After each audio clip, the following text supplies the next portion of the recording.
Et bonjour frères et sœurs, oui, je suis toujours habillé de la même façon parce que j'ai fait ces vidéos un après l'autre.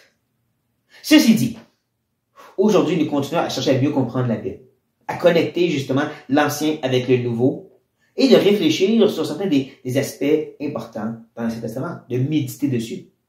Et justement aujourd'hui, j'ai une méditation pour vous qui vient de 1 Roi chapitre 13, où nous découvrons ce personnage que je trouve absolument fascinant. Voici un homme de Dieu, arrivé de Juda à Bethel, par la parole de l'Éternel, pendant que Jéroboam se tenait à l'autel pour brûler des parfums. Ça, c'est le seul nom qu'on lui donne. Homme de Dieu. À travers toute cette histoire, et il apparaît et il disparaît dans seulement chapitre 13. Il va littéralement mourir à la fin du chapitre. Il va seulement être nommé l'homme de Dieu. Jamais un nom lui est donné. Il va même revenir un peu plus tard. On va parler de lui plus tard dans l'histoire d'Israël, mais encore sans nom. Je trouve ça fascinant pour moi.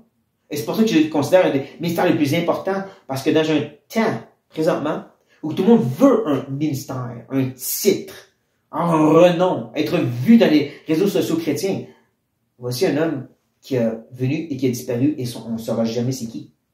Jamais. On n'a même pas son nom. Et je trouve ça de toute beauté. Parce que le plus important, c'est qu'il serve à Dieu. C'est tout. Ça me fait penser à dans le livre de l'Apocalypse. Lorsqu'il parle aux sept églises et qu'il nomme un certain Antipas qui est mort comme martyr parmi une des églises.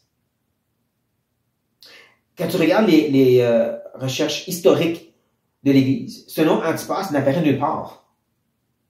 Même s'il reste servi dans cette église, il semble qu'on n'a pas enregistré son nom comme pasteur ou quoi que ce soit.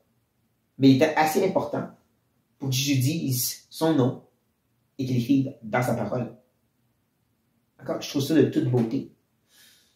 Parce que le plus important, c'est d'être connu de Dieu et approuvé par lui, tout simplement. Mais bon. Donc cet homme est devant Jéroboam, et si vous vous rappelez la dernière vidéo qu'on a faite, nous avons vu à quel point justement que le royaume du Nord s'est corrompu, qui ont adoré toutes sortes de façons, Dieu qui n'était pas approprié, et donc ce roi est envoyé pour les reprendre. Et c'est frappant parce que Jéroboam va réagir bien sûr dans la colère, et levant la main pour dire « saisissez-le », et en faisant ça, sa main devient toute dure et ratatinée, et il n'est plus capable de bouger. Et c'est là qu'il plaide avec cet homme de Dieu de prier pour que Dieu le guérisse. Et Dieu le fait, il le guérit, sa main revient. Et ça l'émerveille, Jéroboam, mais ça ne mène pas à la repentance. La fin de l'histoire, la fin du chapitre 13 nous dit clairement que cet homme continuait dans son idolâtrie. Ça, pour moi, ça me montre à quel point que ce n'est pas des guérisons et des miracles qui sont des âmes. C'est Dieu qui change les cœurs. Ça sont des âmes. Mais bon. Si Jéroboam lui offre n'importe quoi, viens manger chez moi, je vais te bénir. Mais l'homme de Dieu dit non. Et il explique pourquoi. Voici son explication. Car cette ordre m'a été donnée par la parole de l'Éternel. Dieu me l'a dit. Tu ne mangeras point de pain, et tu ne boiras point d'eau, et tu ne prendras pas à ton retour le chemin par lequel tu seras allé. Dieu lui a donné un ordre très clair sur cette mission. Va donner ce message à Jéroboam, puis ensuite, tu ne manges pas, tu ne bois pas, et tu ne passes pas par le même chemin. Tu ne retournes pas par la ville, tu t'en vas ailleurs.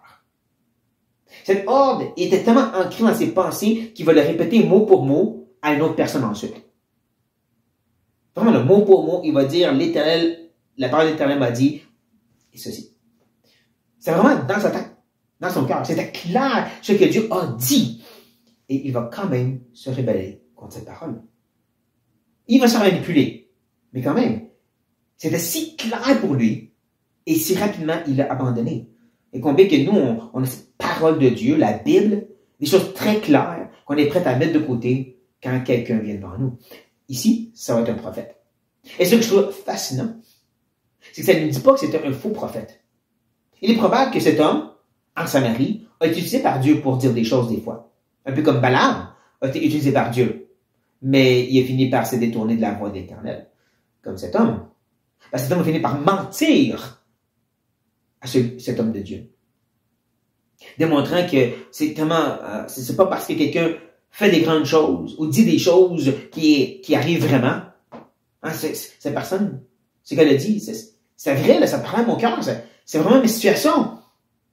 Mais si elle te détourne du commandement de l'Éternel, ne l'écoute pas. Encore les commandements sont écrits noir sur blanc dans la parole. Mais bon. C'est la façon qu'il présente son message, ce prophète, à l'homme de Dieu, que je trouve intéressant. Voici qu'est-ce qu'il dit. Et il lui dit, moi aussi je suis prophète, comme toi. Encore, il ne dit pas que c'est un faux prophète. Et un ange m'a parlé de la part de l'Éternel. Il m'a dit, ramène-le avec toi dans ta maison, et qu'il mange du pain, et boive de l'eau. Et il lui mentait. J'aime ce petit commentaire de la part de l'auteur. C'est un mensonge. Deux choses. La source, c'est pas l'Éternel directement. Pourtant, pour cet homme de Dieu, il dit catégoriquement chaque fois, l'Éternel m'a dit. Il a eu ce message directement de Dieu. Lui, il dit, un ange m'a dit. Maintenant, il est certain, dans l'Ancien Testament, les anges étaient envoyés par Dieu pour communiquer. Des rêves et des visions aussi. Mais ça reste des sources secondaires et de nos jours, on a encore la tendance à mettre l'accent sur les sources secondaires. Beaucoup vont dire, des anges m'ont apparu, j'ai des rêves et des visions. Mais très peu vont dire, la Bible dit. Ça, c'est la parole de Dieu. Ça, c'est quand Dieu parle de façon catégorique. Mais là, je ne parle pas des versets ici et là hors contexte. On a des belles études contre ça dans cette chaîne YouTube. Non, on parle vraiment de comprendre la totalité de ce que Dieu a dit dans des textes et des contextes. Une bonne étude approfondie. À place de, ouais, mais non, je me dis. Ouais, mais Dieu a dit. Ça, c'est la vérité. La deuxième chose à tenir note, c'est que même si cet homme entend ce message du prophète, il ne va pas se tourner vers Dieu pour dire c'est-tu vrai. Pourtant, c'est un homme de Dieu. Si c'est un homme que Dieu parle, il aurait pu dire, Éternel, est-ce vrai que tu me demandes de changer mes plans? Et Dieu, il aurait certainement dit oui. Ou, je veux dire, il aurait certainement confirmé que non, cet homme, il te ment.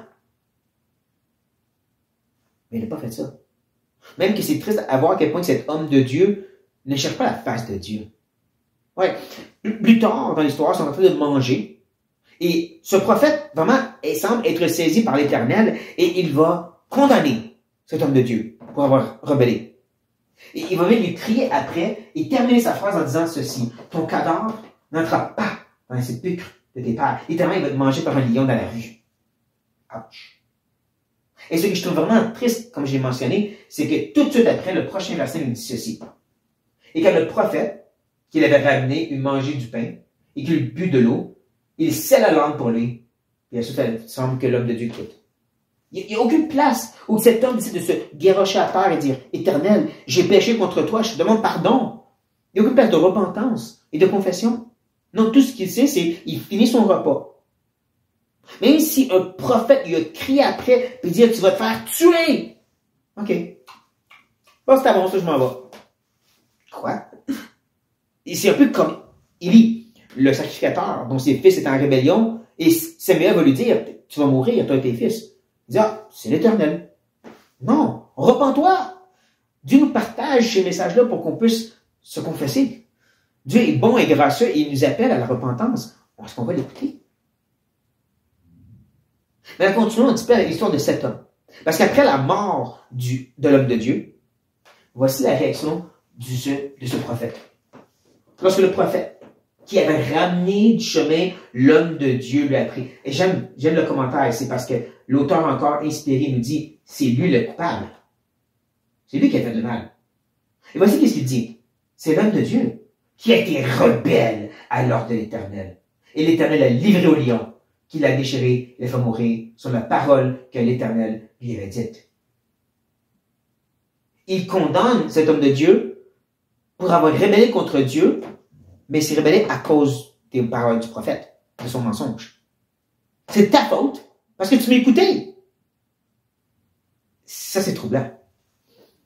Mais ça ressemble aussi encore beaucoup à notre monde chrétien moderne, où est-ce qu'on écoute ces hommes qui ont des visions et des rêves et des anges leur parlent. Bien sûr, quand tout va mal dans notre vie, ils vont dire, c'est ta faute. Parce que dans un sens, tu m'as écouté. Pourquoi tu as fait ça? Ils vont pas dire parce que tu m'as écouté, mais ils vont quand même dire, ah, c'est triste que ça va mal dans sa vie. Mais c'est parce que tu m'as écouté l'homme. Tu as écouté ce soi-disant prophète. c'est la conséquence de son ministère. Mais il ne veut pas le reconnaître. Il ne veut jamais reconnaître que c'est leur ministère à eux. Leurs mensonges, leurs faux enseignements. Mais nous, soyons avertis, chers frères et sœurs. Soyons alertes à ces choses. Prenons ces bels avertissements pour notre propre bien. Je vous encourage. Sur cette note, soyez bénis.